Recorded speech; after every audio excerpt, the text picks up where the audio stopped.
교회 다니지 않는 분들도 성경 인물 중에 아는 분이 있다 그러면 아마 크게 두 사람은 알 겁니다. 누굴까요? 모세와 예수님. 모세는 어떤 인물인가요?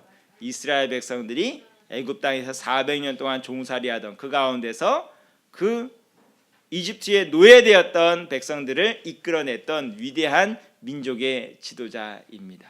그런데 그 위대한 민족의 지도자가 어떻게 부름을 받았는가에 대해서 얘기해 주는 게 오늘 출애굽기 3장입니다. 모세의 삶에 대해서 잠깐 좀 설명을 드려봅니다. 아시는 분도 있고 모르시는 분도 있을 테니까.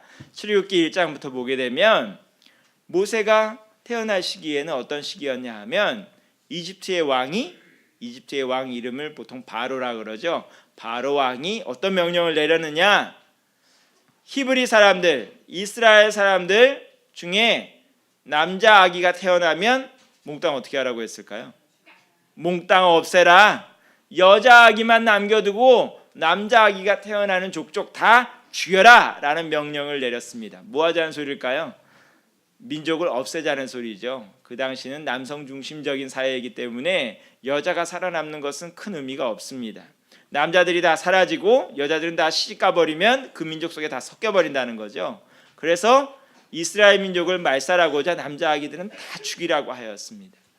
그 상황 가운데서도 히브리 사람들은 여전히 자신의 아이들을 지켰는데 그 중에 하나가 바로 모세였습니다. 모세도 부모가 숨겨서 키운 아들이었죠.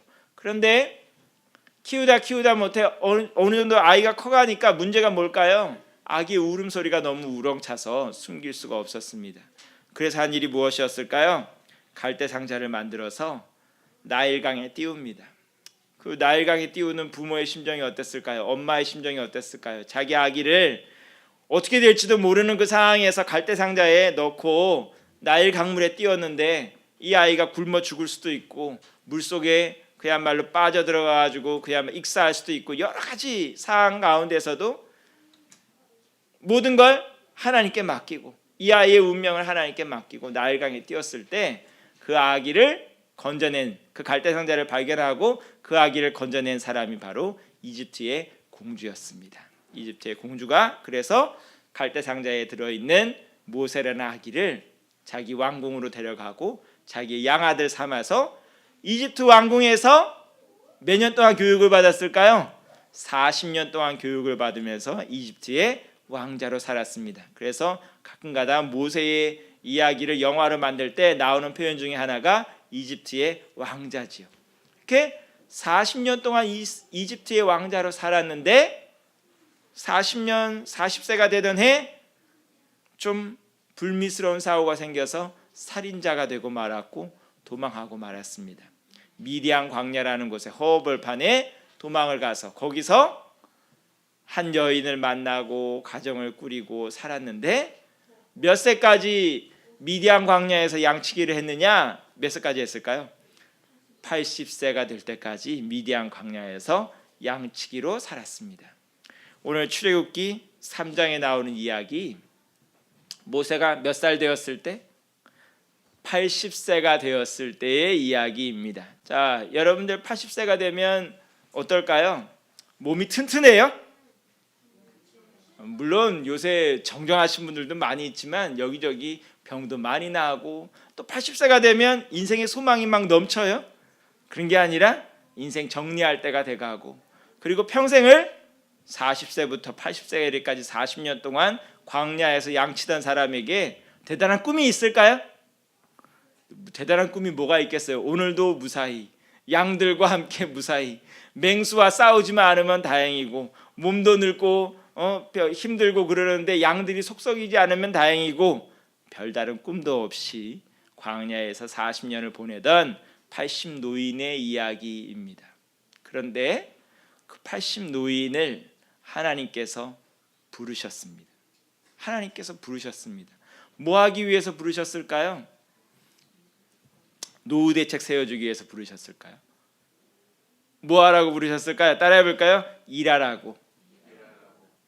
여러분들 같으면 그러겠죠. 아니 젊고 젊은 사람 많이 있는데 그리고 교육 잘 받은 사람도 있고 이런 사람 저런 사람 많이 있는데 왜 하필이면 나 같은 사람을 사람의 관점에서 볼 때는 늙고 병들고 꿈도 없고 아무런 의미도 없고 이집트에 돌아가서도 살인자라는 것이 다시 드러나면 사형당할 수도 있고 어떤 면에서건 아무런 소망도 없는 사람을 하나님께서 불러서 일하라고 하시니 참 하나님께서 사람 보는 눈도 없다 하실 것입니다. 일할 사람이 그렇게 없어서 나 같은 사람을 부르시냐 할지도 모릅니다. 그런데 하나님께서는 그 80노인, 어떻게 보면 마른 장작과 같은 80노인을 부르셔서 오늘 일을 하라고 하십니다. 그런데 그 일이 작은 일이에요? 엄청난 일이에요. 어떤 일이에요?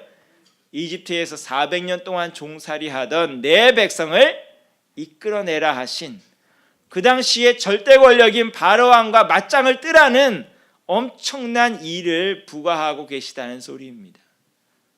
모세의 힘으로 할 수 있어요? 없어요? 당연히 없지요. 자기 양떼 지금 치는 것도 힘든 사람한테 어떻게 수십만 수백만이 되는 히브리 노예들을 그 절대 권력인 바로왕의 손에서 빼낼 수가 있단 말입니까?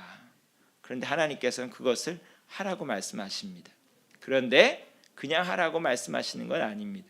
분명히 모세에게 할 수 있는 능력을 주시면서 하라고 하십니다. 그런데 모세에게 그렇게 엄청난 일을 주신 그 하나님께서 모세에게 첫 번째 요구하시는 것이 무엇이냐? 뭐를 하라고 하실까요? 4절 말씀 보면 제일 먼저 나오는 말씀이 뭐냐 하면 여호와께서 그가 보려고 돌이켜 오는 것을 보신지라 하나님이 떨기나무 가운데서 그를 불러 이르시되 모세야 모세야 하시며 그가 이르되 내가 여기 있나이다 라고 말씀을 하고 있습니다. 맨 먼저 우리의 이름부터 불러주십니다. 모세가 성경에는 어떤 뜻으로 나올까요? 물에서 건짐을 받은 사람. 어디 물인데요? 나일강 물에서. 그 나일강 물이 어떤 의미를 가지고 있어요? 사실은 죽음의 강이죠. 모세에게는 죽음의 강입니다. 어떻게 될지 모르는 그야말로 절망과 방황의 강입니다. 거기서 건짐을 받은 사람이라고 얘기를 합니다. 하나님께서 모세를 건짐을 받은 자야 하고 부르시는 겁니다. 모세가 평소에 80평생 듣던 이름이겠지만 그럼에도 불구하고 이 놀라운 광경 가운데서 나무가 불이 붙긴 붙었는데 타지 아니하는 이 놀라운 광경 가운데서 자기를 부르시는 음성, 건짐을 받은 자야 하고 부릅니다. 건짐을 받았을 때는 자기는 운이 좋아서 건짐을 받았다고 생각했을지 모르지만 이 상황에서는 건짐에 목적이 있겠구나 하는 것을 깨닫게 되었을 것입니다. 누가 건졌다는 거예요? 바로 지금 나를 부르시는 분이 나를 건졌다는 것을 암시를 해주는 겁니다. 하나님은 여러분을 목적이 있어서 이 땅에 불러내셨습니다. 한 사람도 아무런 의미도 없이 하나님이 심심해서 만들어낸 사람은 없습니다. 다 한 사람 한 사람이 의미가 있기에 만듦 창조함을 받았고 이 땅에 부름을 받았습니다. 하나님께서 오늘도 우리를 부르셨는데 특별히 건져내셨다고 얘기를 합니다. 어디서 건져내셨을까요? 죄악 가운데서, 어둠의 세상 가운데서, 사망의 권세 가운데서 불러냄을 받았습니다. 우리가 소속이 옮겨졌다는 것을 얘기하고 있는 것입니다. 전에는 어둠의 백성이었지만 지금은 빛의 자녀가 되었고, 전에는 사탄의 권세 가운데서 영죽을 사람이었으나 지금은 하나님의 자녀가 되었고, 주 앞에 부름을 받은 자는 자기의 소속이 변했다는 것을 깨달아야 됩니다. 내 소속이, 여러분들은 지금 어디 소속이에요? 여러분은 어디 소속이에요? 대한민국 국민이고 강동구 구민이고 그것이 여러분들의 소속일 수도 있겠지만 여러분들의 가장 큰 소속 신분은 뭘까요? 따라해 볼까요? 하나님의 자녀입니다. 여러분들이 내세울 수 있는 가장 큰 명함은, 가장 큰 이력은, 가장 큰 자랑거리는 나는 하나님의 자녀입니다. 하나님의 자녀라는 것보다 더 큰 영광과 더 큰 신분이 무엇이 있겠습니까?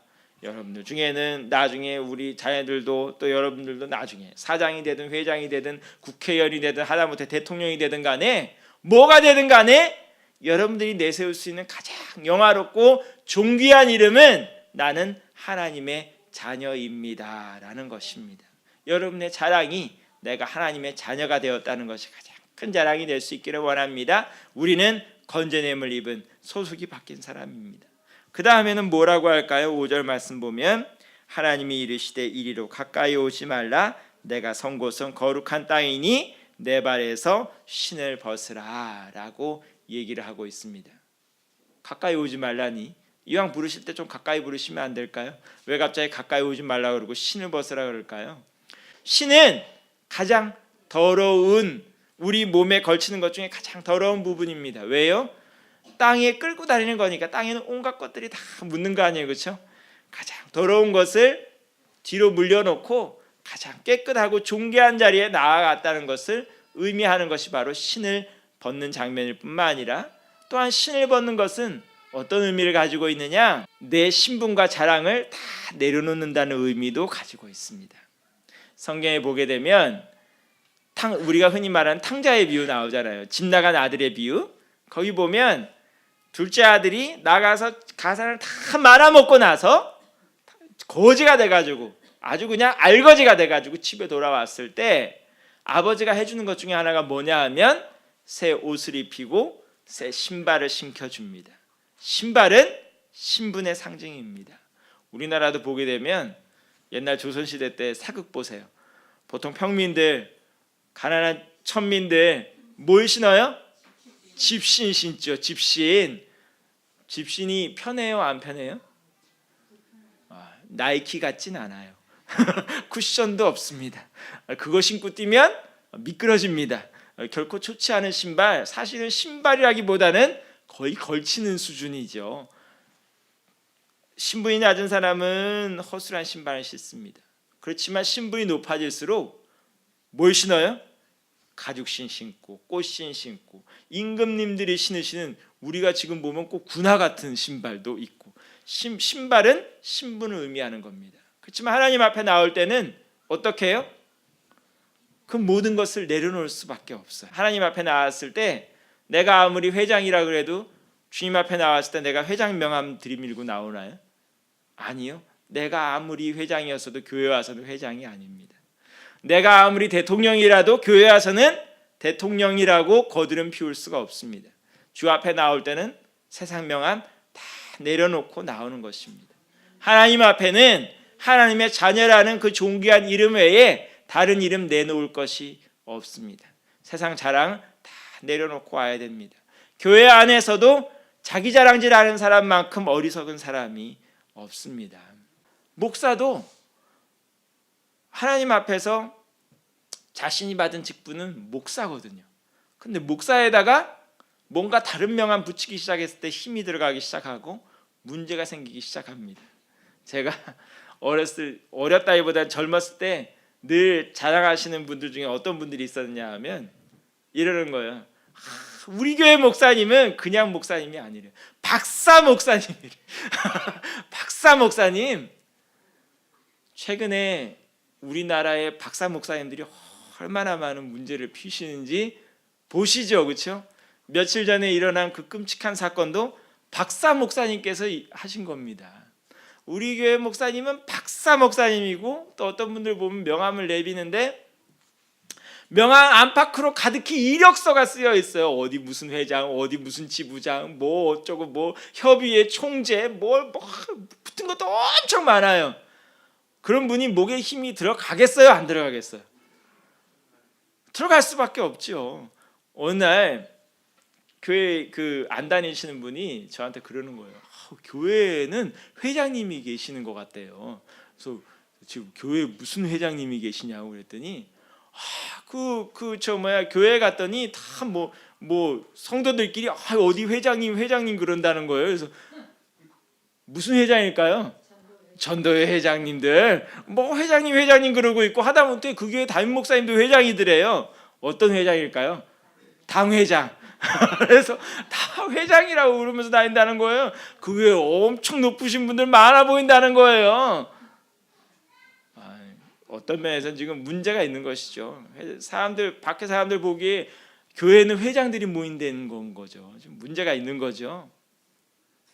교회는 그런 곳이 아닙니다. 교회는 감투 가지고 들어오는 것이 아닙니다. 오히려 감투가 우리 목에 힘을 주게 만들고 우리 목소리 커지게 만든다면 그 교회는 근본부터 다시 갈아엎을 필요가 있는 교회입니다. 주님 앞에는 그런 것 없습니다. 세상에서 내가 뭐가 됐든 간에 하나님 앞에 나올 때는 내 신을 벗는 것입니다. 그리고 나서 뭐라고 한다고요? 내가 선 곳은 거룩한 땅이다. 구별된 땅이다. 하나님 앞에 구별된 땅이라 하는 얘기를 하고 있습니다. 구별된 땅은 따로 있는 것이 아닙니다. 하나님 앞이면 다 구별된 땅입니다. 구별된 땅이라는 건 뭘까요? 내 앞에서는 사는 방식이 달라야 된다는 것을 얘기하고 있는 겁니다. 제가 이런 얘기를 해볼게요. 여기는 한국 땅이잖아요. 한국 땅이잖아요. 그럼 대한민국 헌법에 의해 통제를 받고 법에 맞춰 살아야 됩니다. 근데 제가 북한 땅에 가면 어떻게 살아야 돼요? 북한 체제에 맞춰서 살 수밖에 없지요. 제가 중국에 가면 어떻게 살아야 돼요? 중국 체제에 맞춰서 살 수밖에 없지요. 자기가 속해 있는 땅이 어디 소속이냐에 따라 자기의 생활 방식이 바뀔 수밖에 없습니다. 네가 지금 서 있는 곳이 거룩한 땅이다. 그 땅이 누구 땅이라는 거예요? 하나님 땅이고 하나님께서 구별하신 땅이다. 그러면 우리는 거기에 맞춰 살아야 됩니다. 땅이 어디가 거룩한 땅이 정해져 있는 게 아니라 어디가 거룩한 땅이라고요? 하나님 앞이면 다 거룩한 땅입니다. 우리가 쓰는 어려운 말 중에 코람데오라는 말이 있습니다. 코람데오라는 라틴어인데요. 가끔가다 여러분도 들어보신 분이 있을까요? 코람데오. 코람이라는 뜻이 무슨 뜻이냐? 뭐뭐 앞에라는 뜻입니다. 데오라는 말이 뭘까요? 하나님이란 뜻입니다. 그럼 코람데오는 무슨 뜻일까요? 하나님 앞에서, 하나님의 존전에서, 하나님의 면전에서. 우리 성도들의 삶은 코람데오입니다. 항상 하나님 앞에 있는 것입니다. 그러하기에 성경에 나오는 요셉도 그 집 여주인이 윙크하고 꼬실 때 어떻게 했을까요? 내가 하나님께 범죄할 수 없다고 그 모든 유혹을 뿌리치고 나왔습니다. 우리가 이 땅에 살아가면서 우리에게 가해지는 위협도 또는 유혹도 어려움도 많이 있는데 그 상황에서도 우리가 항상 잊지 말아야 될 것은 뭐냐? 우리가 선 곳은 어떤 땅? 거룩한 땅. 나는 하나님 앞에 서 있습니다. CCTV가 보고 있는 것이 두려운 것이 아니고 뭐가 두려운 거예요? 하나님께서 나를 보고 계시다는 사실이 가장 두렵고 중요한 이야기입니다. 사람들한테 걸리지 않는다고 문제가 없는 것이 아닙니다. 하나님께서 보고 계시다는 것 자체가 굉장히 중요하다는 이야기입니다. 그러면서 6절 말씀 넘어오면 이렇게 얘기를 합니다. 하나님이 자기를 어떻게 소개하느냐? 나는 내 조상의 하나님이니 아브라함의 하나님, 이삭의 하나님, 야곱의 하나님이라고 얘기를 하십니다. 참 하나님 복잡하죠? 뭐 이렇게 복잡하게 얘기를 할까요? 자, 제가 한번 퀴즈를 내볼까요? 아브라함, 이삭, 야곱 중에 지금 모세가 살아있을 때 살아있는 분이 있을까요? 없을까요? 한 사람도 없어요. 지금 야곱과 모세 사이에는 수백 년의 간격이 떠져 있어요. 이집트에서 종살이한 것만 400년인데 한 사람도 살아있는 사람은 없어요. 그 사람의 하나님이라고 하는 게 나에게 무슨 의미가 있어요? 왜 하나님은 과거 얘기를 자꾸 끄집어내고 있을까요? 하나님은 따라해 볼까요? 뿌린 대로 거두는 하나님. 네가 지금 서 있는 그 은혜의 자리가 거저 얻어진 것이 아니라는 것을 얘기하고 계시는 것이죠. 아브라함이 심었고 이삭이 심었고 야곱이 심었기 때문에 오늘 네가 그 자리에 서 있다는 것을 말씀하고 계시는 것입니다. 하나님께서 말씀하신 신앙은 굉장히 역사적인 신앙입니다. 제가요 어저께 제가 겪은 얘기를 좀 해볼게요. 제가 어저께 친척들 돌아다니면서 세배를 좀 다녔어요. 제 딸아이를 데리고 다녔어요. 그런데요 친척들 돌아다니면서 세배를 다니면 저 정도 나이를 먹으면 4학년 정도 되면 세뱃돈을 받는 게 아니라 어떻게 해야 돼요? 뭔가 투자를 하고 다녀야 돼. 제가 오히려 세뱃돈을 드리면 드리고 선물 드리면 드렸지 제가 받아먹는 나이가 아니잖아요, 그렇죠? 세배를 드리러 다니면서 제가 뭐 했을까요? 선물도 사고 오히려 조카들 보이면 용돈도 주고 할 자금을 마련해서 돌아다녀요. 그러면 세배를 다니면 다닐수록 나한테는 뭐가 되는 거예요? 마이너스가 되는 거죠. 마이너스가 재정적으로만 따지면 마이너스가 되는 거예요. 근데 제 딸하고 같이 다녔다 그랬잖아요, 그렇죠? 근데 제 딸은 같이 돌아다니면서 뭐가 될까요? 갑부가 되는 거예요. 저는 알거지가 되고 제 딸은 갑부가 되는 거예요. 제 딸이 어제 시간당 계산을 하더라고요. 시간당 얼마를 벌었나?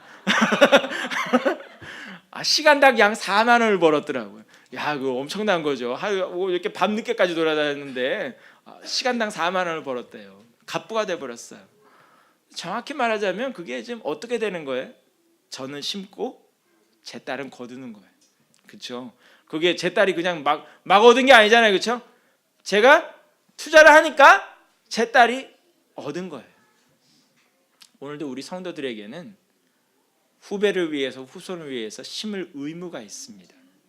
여러분들이 심어야 여러분들 자녀들이 거두는 것입니다. 오늘도 아브라함과 이삭과 야곱이 심었기 때문에 모세가 나오는 것입니다.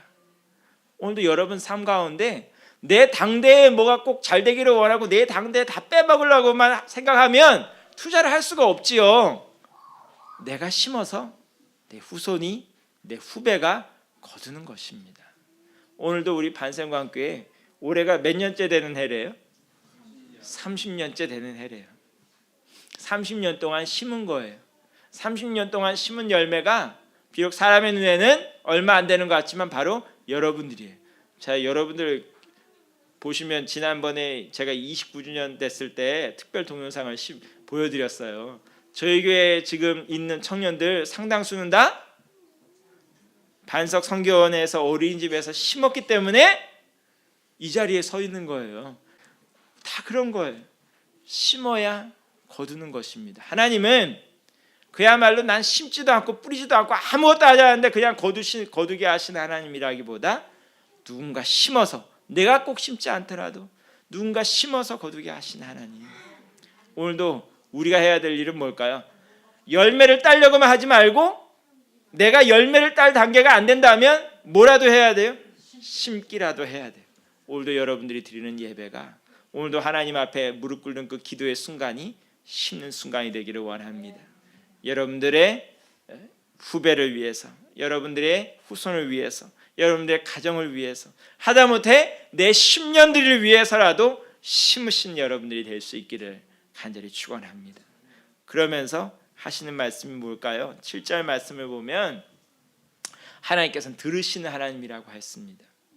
나를 부르실 때는 단순히 나만 잘 먹고 잘 살라고 부르시는 것이 아니라 내가 속한 공동체에 부르짖음과 그 아픔을 들으라고 우리를 부르셨다, 이 소리입니다. 하나님이 들으시고 그 고통의 소리를 들으시고 네가 가서 내 대신에 일을 하라고 지금 부르셨다, 이 소리입니다. 우리의 눈을 넓힐 수가 있어야 됩니다. 성경을 보게 되면 우리는 나라와 민족을 위해서, 또한 가정을 위해서, 지역 사회를 위해서 내 죄가 아니라 할지라도 무릎 꿇고 부르짖을 의무와 책임이 주어져 있습니다.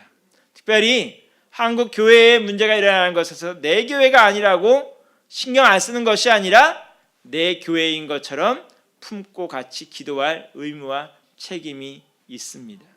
오늘도 여러분들의 기도의 지경은 어디까지 넓혀져 있습니까?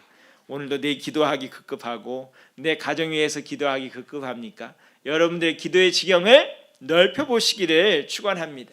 하나님께서 기도의 지경이 넓혀지는 만큼 우리를 더 크게 들어 쓰신다는 것도 기억을 할 필요가 있습니다. 날마다 내 가정만을 위해서 기도하는 사람은 그 가정에서밖에 역할을 할 수가 없습니다. 하지만 나라와 민족을 위해서 기도하는 사람은 나라와 민족을 위해서 큰 일을 해낼 수가 있습니다. 세계를 위해서 기도하는 사람은 이 세상을 놓고 큰 일을 해낼 수가 있습니다. 여러분들의 기도의 지경이 바로 여러분들의 사역의 지경이라는 것을 기억을 할 필요가 있습니다. 오늘 모세 얘기를 들으시면서 여러분들도 깨닫기를 원합니다. 첫 번째, 우리의 소속이 바뀌었다 얘기를 했지요. 우리에게 주어진 가장 큰 명예는 뭐라고요? 하나님의 자녀가 됐다는 거야. 어디 가서 이상한 자랑하지 말고 뭐 자랑해야 되는 거예요? 나는 하나님의 딸이에요. 하나님의 아들이에요. 그게 뭘까요? 그게 바로 전도예요. 전도예요. 하나님 믿는 사람들은 뭔가 달라. 똑같은 상황 가운데에서도 하나님 믿는 사람은 뭔가 달라 하고 보여주는 게 전도예요. 전도지에 사탕 붙여주는 게 전도가 아니고요. 여러분들 삶이 다르다는 걸 보여주는 게 전도예요. 두 번째, 뭘 하래요? 내가 교회 왔을 때 신을 벗어야 돼요. 세상에 자랑거리 가지고 들어오지 마세요. 내 모든 자랑 다 내려놓고 오직 뭐 하는 거예요? 따라해 볼까요? 하나님만 자랑하는 교회. 우리 교회는 뭐만 자랑하는 교회? 하나님만 자랑하는 교회. 와서 우리가 어디에 섰다는 걸 기억하라고요? 하나님 앞에 섰다는 거, 거룩한 땅이라는 거 기억하라고요. 그리고 나서 뭐 하라고요? 우리 기도의 지경을 어떻게 하래요? 넓히라고요. 맨날 내 기도만 하지 말고 내 먹고 사는 문제만 얘기하지 말고 뭘 위해서 기도하라고요? 이 나라와 민족을 위해서 기도하시라고요. 이 모든 복과 은혜가 여러분들에게 있기를 간절히 축원합니다. 기도하겠습니다.